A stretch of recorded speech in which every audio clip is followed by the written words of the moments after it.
Ali Velshi, who's been rising up in my estimation of cable news talking heads. He had Bernie Sanders on recently, and they talked about one of the primary causes, if not the primary cause of injustice in America. It's a highly capitalistic system, which means money equals power. So if the people don't get a lot of money, then they don't get a lot of power. Here's Bernie. It's been 13 years since the federal minimum wage in this country was increased. Since 2009, the minimum wage in America has been $7.25 an hour. The many calls to increase the federal minimum wage have gone unanswered, but some companies are stepping up and have been in the last few years. The latest one is Walmart. Starting in early March, Walmart is raising its minimum wage for store employees to $14 an hour, up from $12. That's a roughly 17% jump in wage. I want to be clear about one thing. Walmart is not doing that out of generosity. It's because they're going through the same thing everybody's going through after the pandemic, which is people realize they have value. When we were told to go out and risk our lives to keep the country going, that let the cat out of the bag. We realized, the country doesn't work if we don't work. The country doesn't function. There was that moment where the rich who spent the last, at least my whole life, near in 4 decades, telling us that no, your dollar value is your value. That's it. You don't deserve anything else. If you're poor, if you're hungry, if your car doesn't work, you deserve that, and you're only worth that. Then there was a pandemic. They said, never mind. You're essential. You're essential to America. So we can risk our lives. We came out of that. Pandemic never really ended. We just decided we weren't going to fight it anymore, apparently. But we came out the other side of that being aware that we are in fact essential. And if we're half-starved, skipping trips to the doctor, unable to pay for college, our own college, much less our hypothetical kids if we can ever afford to just have a child, came out the other side of it with a new understanding of our value. So, Walmart did not have a choice. Be clear about that. Also be clear, any community with a Walmart in it is going to get a massive boost in its local economy.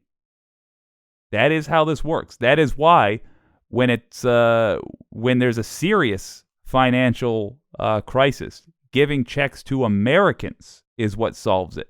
Not corporations in America, but Americans. Not billionaires, but human beings. That's what solves it. I'm going to let this continue. The company's decision will push average hourly wages to over $17.50. That means 340,000 store employees will get a raise, representing 21% of Walmart's 1.6 million employees in the United States. Remember that Walmart is the largest private employer in the country. In his note published on the company's website, the CEO, John Furner, said he's focused on investing in employees through higher wages and new opportunities to help grow their careers. Now, this news comes as the U.S. job market remains extremely tight with an Sorry, that corporate talk kills me. Oh, my God. Investing in employees to further their yada, yada, yada, yada. You had to. You got your arm twisted and you had to, in other words. Employment rate of 3.5% in December.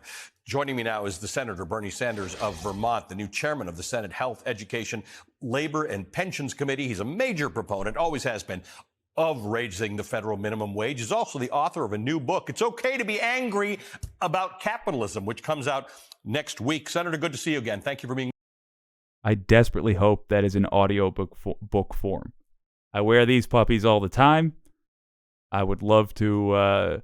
I would love the audiobook read by Bernie. Can you imagine how it would sound for like 8 hours, me yelling in your ears? For some reason, that's got to have a ton of appeal to me. With us this morning. Thank you for having me. Look, you've been making the argument, as have many people, for a legislative fix, for the federal minimum wage to actually be higher than it is. For better or for worse, the tight labor market has caused this to happen among some of the country's major employees. Are you okay with the market having addressed some of the things that you were hoping to address through legislation? The reason that Walmart has raised the minimum wage is, you know what, you can't find labor in many parts of this country for 10 or 12 bucks an hour, the wages that they have been providing. So they have done in their own self-interest that, hey, we need workers, let's raise it to at least $14 an hour. But that is not enough. A couple of years ago, we fought to raise the minimum wage to $15 as a result of inflation. In real dollars, that should be at least $17 right now. Here's the bottom line. You got over 60% of the people in this country living paycheck to paycheck. Tens of millions are working at starvation wages. It is not too much to ask that in the wealthiest country on earth, where we have massive income and wealth inequality, people on top doing phenomenally well, to say that in America, if you're working 40 hours a week, you're not living in poverty. 14 bucks an hour is not going to do it. We got to raise the minimum wage to a higher level than that, and I'll do my best to make sure that happens. Other point that I want to make, and everybody should know this. Before he keeps going, to give a little context to what he was talking about just then. Since 2010, the last time the minimum wage got raised, inflation has made the value of a dollar, the real value of the dollar, go down by 36%. So something worth a dollar in 2010 would now cost $1.36. Something that cost $100 would now cost $136. You get it. Okay. Think about that in comparison to the pay.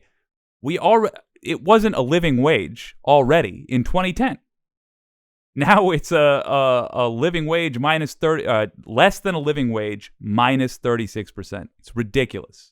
Somebody who's working full-time 40 hours a week at the federal minimum wage would make about $15,000 a year. Can you fathom trying to survive on $15,000 a year?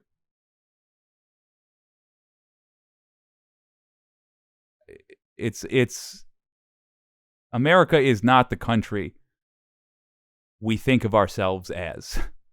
We're like a guy remembering when we were in our freshman year of college and we had a six-pack and we don't see the gut looming over our belt because we refuse to look in the mirror.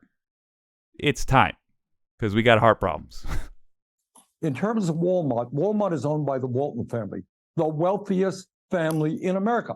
And you know, a lot of their workers who are earning wages so low, they got to go on food stamps. They got to go on Medicaid. So in other words, you have the taxpayers of this country subsidizing the wealthiest family in America because they're not paying a living wage. Get them, Bernie. Let me ask you about, I want to actually just put wages on the screen for a second. The current minimum wage of $7.25 an hour, if you work full time, would net you $15,080 a year. Oh, he nailed it. There you go. Your proposal, your basic minimum proposal here of $15 an hour, still gets you $31,200 a year. So for people who are offended by the idea of doubling the minimum wage, people are not running away with a whole lot of money at that point. You're still only earning $30,000 a year if you earn $15 an hour. And Ali, the price of housing has soared in recent years. So yeah, a couple of things. Thing number one, what I did not mention in that $1.36 fact is that housing has not gone up proportional to that. Housing's gone up way faster than that. So if you couldn't afford an apartment on minimum wage in 2010, you definitely can't afford an apartment now. Not without a bunch of roommates stacking up, breaking the lease, yada, yada, yada. Also, good Lord, listening to Ali Velshi, a guy who's been well paid for a couple of decades now, cringe at 30,000. I'm just like, yeah, I mean, 30,000 isn't great, I guess, but you are talking to a YouTuber who's salivating over tens of dollars, so. And a former local newsman who But if you wanna find a skilled news team, look at whatever bread line exists in your town, and you'll find your local news folks. Average worker, my God, you're paying $1,500 a month to put a roof over your head and your child's head. The price of food has gone up. You got healthcare expenses and so forth. So look, the bottom line is this is not complicated. You got an economy right now that is doing great, fantastic for the 1%. How about creating an economy that works for ordinary Americans? That means you raise the minimum wage to a living wage. What that will be, I don't know. To my mind, at least $17 an hour. It's going to be a struggle, but that's the fight I want to wage. Let me ask you about Social Security. There are concerns amongst members of the new majority in the House that the Social Security Trust Fund will not be fully funded by 2030. I did not hear this part. Interesting. Let's see what he has to say. They've caused people to think that means that if you are retiring at that point, you won't get your full payout. That is inaccurate. However, there is an issue with funding, with replenishing the trust fund. You have a different solution for that than the Republicans have. Yeah, wait a minute. There's no issue. We know exactly what to do. Raise the cap. Make somebody who's wealthy pay more than somebody who is not wealthy. It's pretty simple. I bet that's where we're going with Bernie. In fact, I think I heard that first from Bernie. So let's hear these guys over in the House, some of them, not all, think that the solution is at a time when so many seniors, we don't talk about this enough.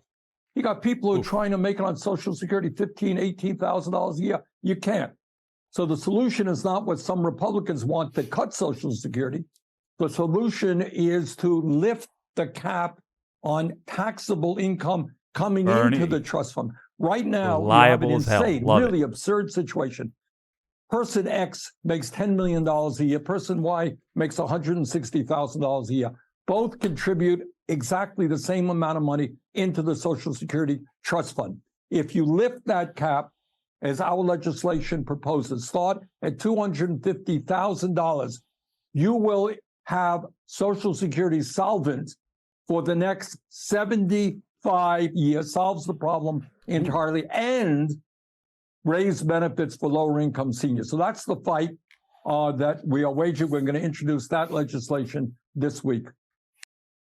Okay, well, I wish I had watched all of that. I generally try to only watch the first couple of minutes of these so I can be sure they're talking about the thing I want them to talk about.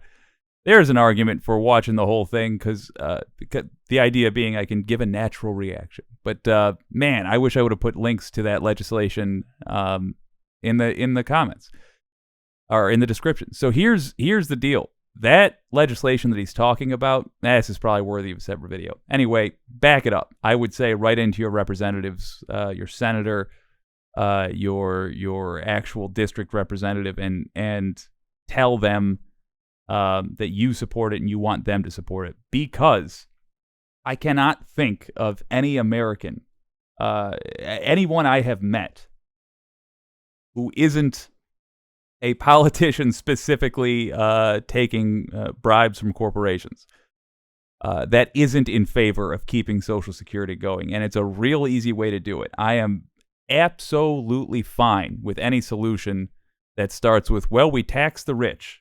Yep, that's a great way to handle it. All right, full video is linked in the description.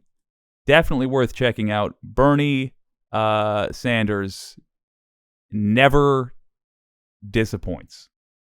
Every time I see him on a major news network, he's speaking the truth, and I'm delighted by it.